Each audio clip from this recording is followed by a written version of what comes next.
Hi, Bernardo. You didn't get a day off. You're here. Me no. I was the only one that didn't get a day off. No. As one of the leaders of the squad, maybe people from the outside will be shocked. Oh, before a Champions League match, the players are off. From the inside, how do you see that, and what's the importance of maybe resting the bodies and the minds? We've done it in the past plenty of times. When we lost games, when we won games, when the manager felt that it was the best for the team. And with all the trips that we had this week, I think if he just thought that it would be best for us to sleep better, to stay at home one more day, to free a bit our minds, and come back tomorrow stronger and ready for the game. Hi, Bernardo. Pep mentioned the game against Aston Villa a couple of years ago on the final day. You were obviously involved in that. Is that something you can sort of call upon, in the dressing room before and tell the other guys about?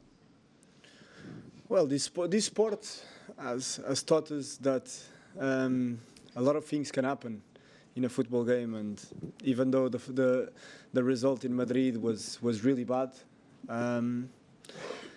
we will fight. We will for sure fight until the end, knowing that it's going to be tough. The opponent is a very good one. The first result was not good. At home, a lot of things can happen, especially at home here at the Etihad, and we're going to try and create the right atmosphere for that to happen. Bernardo, after the match last Wednesday, you all looked very kind of down, understandably. Mm-hmm. How do you sort of inject that belief back into the players that you can do this and you can create one of those memorable nights, as you say? Well, it's never easy, especially when it's just a week. But usually after a big defeat, on the day you feel like everything is very dark. Then it gets brighter and brighter and brighter, and you arrive the day before the game, and the atmosphere, even though this week was a really bad one for us, we know that what this team is capable of. The problem that we lacked this season was the consistency, because the level, we know that we can reach that level.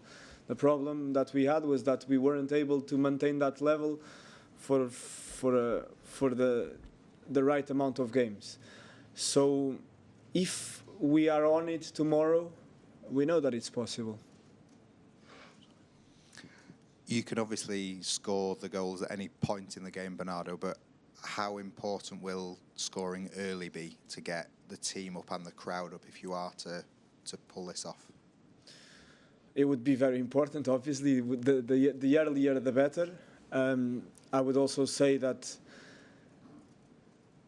no matter what, it can still happen, because I don't know who was it that spoke about the Aston Villa game, and we know that in football, and especially our team at home, we are capable of creating a lot of chances in a period of 5, 10, 15, 20 minutes. Obviously, if we score earlier, it would be better, knowing that we also need to defend well, because we cannot concede a goal. Otherwise, if we concede, the tie is over. But we are going to obviously take some risks and try to go for it. Bernardo, just in terms of not getting to the levels as consistently as you've done in the past, what is the reason for that? But obviously the team is evolving. There's been a lot of change over the last 18 months. Some of you have won a lot of trophies, others have not won any. What is the reason that you can't just keep getting to the levels over and over again? I think the obvious answer is that this is a transition, because if you look not long ago, if you look at the Champions League final when we won the treble, if you look at that team and you look at the team now, maybe 4 or 5 players are left. In 2 years and a half, to only have 4 or 5 or 6 players left, it's a lot of change. So to have that many change in a football club is never easy, because it's not about the talent or the quality of the players. It's about the players getting to know each other better, knowing when they play together what works better, and obviously getting the experience and the knowledge to deal especially with the bad moments. as I said, I don't know the right answer. No one knows. You might have your opinion. The manager might have his opinion. I might have my own opinion. I do believe that having so many different players in such a short term doesn't help, because from my experience, I've been here 9 years. 3 years ago, when I played with Gundogan, with Kevin, with Rodri, or with Kyle, or because we played together so many years, we knew exactly what the other player wanted, and the qualities of the other guy, the guy next to you. Right now, these young guys, they need time to adapt, playing with each other, playing together, and I think that plays obviously a major part. No excuses, because we should have done much better in some moments this season, obviously. But I do think that plays a major part. Hi, Bernard. Can I just ask you quickly, did you mean that goal on Saturday? No. I wouldn't. I don't want to lie to you. No, I wanted to cross to Erling Haaland. And I know that it didn't go well in Madrid last week, but it seemed to us like you were on the front foot for the first 30 minutes. You were the better team. You had a few chances. I think you had a chance from the edge of the box. Mm-hmm. Did you see enough in that first 30 minutes to suggest that Madrid are vulnerable enough to concede the goals that you will need to go through tomorrow? I wouldn't call them vulnerable. They beat us 3-0, so that I wouldn't use that word right now. When I got home, I was really frustrated. I wanted to watch the game, and I know that this might look a bit stupid, what I'm about to say, but when I watched back, I don't see a reason for us to be losing 3-0 that game at halftime. And the result was much worse than the performance, in my opinion. Obviously, in football, that counts zero. That counts for nothing. A lot of games that we were worse than our opponents and we also beat them, or we were much better and we didn't. Football is like that. But the reality is that the performance, especially the first half, because the second half, then the emotions, and you go on at halftime and everything looks like it's really bad when it's not that bad. And you lose a bit your minds. I know, as I said in the beginning, it might sound really stupid saying this. I don't think the performance was that bad. Hi, Bernardo. Just away from this game for a second, I'm sure you'll have seen it like we all have, the huddle that the Chelsea players did with the referee. I just wondered what you made of that as a fellow professional in the Premier League and a club captain. I saw a picture. I don't know the context. I don't know if they were making a speech or something. I have no clue. It looked funny, but I don't know. I don't know what that was about. It's just fun, you know. On a more serious note, then, on the messaging that a club captain can give to his players, what will you be saying to your teammates ahead of this game? For sure, that what I said earlier, that if you believe that in this game, the little details that make a lot of difference in football will go to our side, will be in our favor. If you look at the game in Madrid specifically, even with a terrible performance, for example, when the midfielder from Madrid tries to play out from the back and Nico Riley almost steals the ball, and Courtois with the reflexes, he makes that save. Those little things, if that ball goes in, it's a 3-1, it's different. And we have to believe that tomorrow, when Erling has a chance, he will score that one, and the ball will not hit the post or the bar. And when they have a chance, because they will run, they have an unbelievable quality and players to run and to create chances. And when they have their chances, we have to believe that our defenders will block and our keeper will save. And tomorrow will have to be our day. With that kind of belief, maybe it's going to be possible, yeah. But Bernardo, obviously last year you went out to Real Madrid, and I think most people would say you were far the better team at the Etihad. Obviously went out on penalties. You obviously 3 years ago, yeah. The manager was talking about the need for a perfect performance, but is the reality tomorrow as well is that you need to be lucky as well, that you need a lot of luck on your side as well as the quality performance?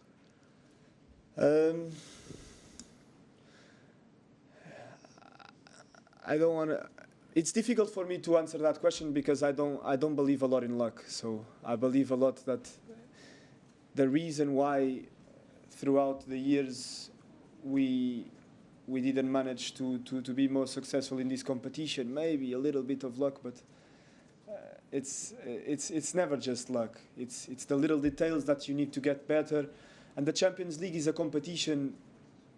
It's a different competition. In a league, the best team wins 95% of the time. In the Champions League, the best team not necessarily wins.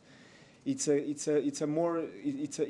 competition about emotions, how you deal with your emotions. The little details, mainly in the boxes. How do you defend the action? How do you block that shot? How do you score your chances? And that's not luck. You need to be there. You need to do well in those actions. I do believe that we need to do really well in those little details, and Madrid is a very strong team in that. Bernardo, you were talking about that, you don't believe in luck. Looking back to the last game, or the game last week, in the first 20 minutes, obviously there were all those crosses come across the box, and no one's put it in, and it was sort of similar at West Ham on Saturday in the second half. Like, what do you need to do as players to be able to have a little bit more cohesion in the final third? Does it go back to what you were saying about the transition and people haven't played with each other that much? As I said, you talk about luck and the crosses. For the balls to go in, you need to make the right movement. You need to have a player that arrives on the near post. You need to have a player for a tap in on the far post, which we scored a lot of goals. The classic one from Kevin, ball across the goal, and someone, either Raheem Sterling or Erling or Leroy Sané or Agüero, always a small tap in at the far post. Those goals look easy, but you need to make that movement to score those goals. So if you look, we had 10 crosses, but if no one does that movement, there's no point. So it's not luck. It's us needing to get better, needing to know each other better, to improve. Because if you put a player on the near post, if you put one in the penalty spot and one in the attacking the far post for that tap in that I was saying, if you start putting more numbers in the box, if you start arriving with better movements, you will score those chances for sure. Bernardo, hello. Just continuing that theme, Erling scored, I think, 4 times in his last 14 games, and 2 of those were penalties. Would you personally be shocked if Pep left him out tomorrow evening? And do you think the dressing room would be shocked at that decision if Pep decides to go a different way just for this game? We wouldn't be shocked with anything, because it's not our job to judge the manager's decision. He gets paid a lot of money to make those decisions, and for us as players, our job is to be ready. And we have a big squad. Anyone is ready to play. Obviously, Erling is a massive player for us, a very important player for us. And in the big games, you need those players. But we have fantastic players everywhere, and no one is irreplaceable. So psychologically, it wouldn't be a difficult thing to deal with, a blow, if you look around the dressing room and think, oh, wait a minute, Erling's not starting against Real Madrid when we need to basically score 4 goals. I would obviously prefer to have Erling, because he's someone that, when you have Erling on the pitch, you're closer to scoring goals, and you need goals tomorrow. We've played throughout the years. We've played without Erling when he was injured, without Kevin when he was injured for a long time. We've dealt with those situations. The big players are there for the big moments, and we definitely need them. But look, Madrid. If that was an excuse, Madrid without Mbappé, Bellingham, and Rodrigo, they beat us 3-0. So that cannot be an excuse. In Spanish. Do you agree with everything that Manchester need to have a Real Madrid style night? And how do you feel that you can make that happen? It's not a Real Madrid night. I think we need to have a Manchester City night, because we've also had many of those where many people didn't believe in us and things have gone out very well. Madrid in this competition have had many memorable nights in the last, well, they've always done it, but particularly in the last few years. And what we want is to create an atmosphere of belief in the stadium, with the pace of game that we want to inject into it. And as early as possible, not to suffer attacks, to score a goal. Because with one goal, the atmosphere of the whole ground will change. Hi, Bernardo. You were talking about you don't believe in luck. Do you think if Kylian Mbappe is in the team, is that bad luck if he starts tomorrow? It's difficult to say that because many people said that Madrid didn't have a chance without Rodrigo, Bellingham, and Mbappe, and they beat us 3-0. What can I say? Maybe it's luck, maybe it's bad luck. We don't.